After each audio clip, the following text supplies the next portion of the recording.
मसँग 20 रुपियाँमा छ मिल्छ मिल्दैन यो मिल्छ मिल्छ आमा हजुर आलु बोक्रा कति हो भन्नुभएको 100 रुपैयाँ 100 रुपियाँ हजुर यो ठाउँलाई के भन्छ नि यो ठाउँलाई के क्याम्बे खोला भन्छ घ्याम्पे खोला हजुर 100 रुपियाँ भन्नुभयो मसँग त्यति पैसा पुग्दैन कि फेरि 20 रुपियाँ मात्र बोकेको छ ए हुन्छ खाना एक झोला लाग्नु मन थियो मलाई लान यहाँबाट कहाँ पुग्छ हामी तल गयो भने यहाँबाट अब नुवाकोट? यता बिर्सुली नुवाकोट त यो एरिया नि सबै नुवाकोटै हो ए नुवाकोटे हो हजुर हजुर म चाहिँ गोर्खातिर जाने सोचेँ कि ए गोर्खा चाहिँ यहाँबाट पुग्छै पुग्दैन थाहा भएन। पुग्दैन पुग्छ होला सायद मसँग 20 रुपियाँमा छ मिल्छ मिल्दैन यो मिल्छ मिल्छ तपाईँले घाटा परेन पर्दैन कसरी परेन तपाईँलाई घाटा अब अरू ठाउँबाट आइहाल्छ नि अर्को सामानबाट कहाँबाट ल्याउनुहुन्छ यो सबै यो सबै त्यो माथि र किनेर ल्याएको किनेर हजुर। अनि कस्तो छ नि यहाँ व्यापार तपाईँको व्यापार ठिक ठिकै छ कतिको कहिले हुन्छ कहिले हुँदैन। आज कतिको भयो आज जम्मा 200 को भयो कति बजीदेखि बिहान बसिराख्नु भएको नि बिहान त्यही 8 बजीतिर आएको। ए 8 बजी आउनु भएको अहिले 1 बजिसक्यो हजुर 200 को मात्रै भयो है हजुर ए त्यसो त 200 को मात्रै व्यवहार हुँदा नि तपाईँले यतिकै सित्तैमा दिनुभयो मलाई यो 20 रुपियाँ मात्रै होइन होइन खानुपर्छ बेलाको चिज है उम्, बेलाको चिज खानु मलाई धेरै मन पर्ने कि आलु बोक्रा चाहिँ फेरि हजुर, हजुर। अनि पैसा नहुँदा नि अप्ठ्यारो हुने क्या खानु मन लाग्ने बेला हुँदैन त्यस्तो मनबाट दिनुभएको हो नि हजुर हजुर म मनबाटै दियो मेरो छोरा सम्झेर दिएको हो फेरि मेरो छोरा पनि हजुर जत्रै भइसक्यो कि ए मलाई त आमाहरूको माया भनेको हेर्नु न हजुर हेर्नु। हजुर खानु मन लाग्ने बेला दिनुहुन्छ हजुर, हजुर। तपाईँको मन पनि कस्तो दयालु सफा अब रहेछ छोरा छोरी जस्तै सम्झिन्छ कि यस्तो हजुर। बच्चाहरूलाई अब खाने मन भएको बेलामा अब खानुपर्छ के अँ, त्यही त म नि अब काम साम के गरिदिनु होइन अनि पैसा सैसा हुँदैन मसँग नि हो अनि गाह्रो हुने कि भन नि हो। धन्यवाद ए हस्। यो चाहिँ के तरकारी हो यो चाहिँ फर्सीको मुन्टा ए फर्सीको मुन्टा हजुर यो पनि बेचिरहनु भएको कतिमा बेचिरहनु भएको नि यो चाहिँ चाहिँ 50 रुपियाँ मुठामा बेचेको त्यही अब मकै बारीतिर थियो अनि 50 रुपियाँ हो? हजुर ए एउटाको 50 रुपियाँ लिने हजुर ए ए ए अनि खाएर नसिदिने अलि बढी भएको अनि त्यही भएर अनि अलिअलि एक दुई यो पैसा सबैको आउँछ। चाहिँ कति पर्छ नि सबैको त खै जम्मा गरी 50 100 200 रहेछ होइन 250 250 रहेछ होइन अनि यो चाहिँ 1 2 3 4 1 2 3 4 5 वटा हजुर चारवटा हजुर एउटा लिने अँ। यो चारवटा।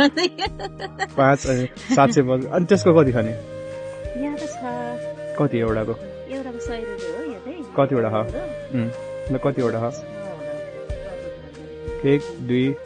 3 4 5 6 7 8 8वटा ल 8वटा भनेको कति भयो 800 हजुर 750 प्लस 800 कति हुन्छ र हिसाब गर्नै आउँदैन बाबु 1700 होइन 1700 को व्यापार गरिराख्नु भएको रहेछ तपाईँले त्यसो होइन सबै उठाउन सक्नुहुन्छ त्यसै आजको आजै व्यापार जाँदैन कहिले जान्छ कहिले जाँदैन अहिलेसम्म कसैले सबै किनेको छैन एकैचोटि ए त्यस्तो इच्छा छ र तपाईँलाई कसैले किन्नु छैन र अब कसैले लियो भने त इच्छा त अब छिटै घर जानु पाउँछ कता हाने हजुरको घर मेरो घर ऊ माथि त्यो ढलान घर देख्नु भयो ए नजिकै हो हजुर ए अनि त्योभन्दा घरमा चाहिँ को हुनुहुन्छ छोरा छोरी छोरा एउटा छोरी एउटा अनि श्रीमान बुढाबुढी चारजना। ए 4 जना बस्नु भयो हजुर चारजना। ल म यो सबै लिन्छु नि हजुर हस्। हुन्छ। हुन्छ बाबु 20 रुपियाँमा हुन्छ मसँग मैले सानो होइन तपाईँसँग सामाजिक परिश्रम गरिरहेको थिएँ क्या तपाईँले दिनुहुन्छ कि होइन भनेर अनि पछि मैले चिन्नुहुन्छ तपाईँले चिन्नु हुँदैन है ए अब यो हुँदैन बाबु त्यो त्यो गर्नु हुँदैन सबै लिन्छु किन सबै लिनु लिनु यसो फेरि लानुपर्छ नि हजुरले सबै लिनुहोस् आमा त्यसो तपाईँलाई गर्नुहुन्न। सानो मसँग पैसा छैन भन्दाखेरि तपाईँले दिनुभयो है हजुर यो 20 रुपियाँमा हुँदा नि तपाईँले आफ्नै छोरा छोरीले खाऊ भनेर हजुर, दिनुभयो हजुर। मनमा कस्तो सफा तपाईँको मन होइन हजुर। मैले सानो एउटा तपाईँले खुसी मात्रै बाँडेको होइन हजुर सानो खुसी हो होइन लिनुहोस् भएर तपाईँले अब छिटो घर जानु पाउँछ भन्नुभयो नि हजुर त्यही भएर घरमा पनि अब कामसाम गर्नुपर्ने छ यताउता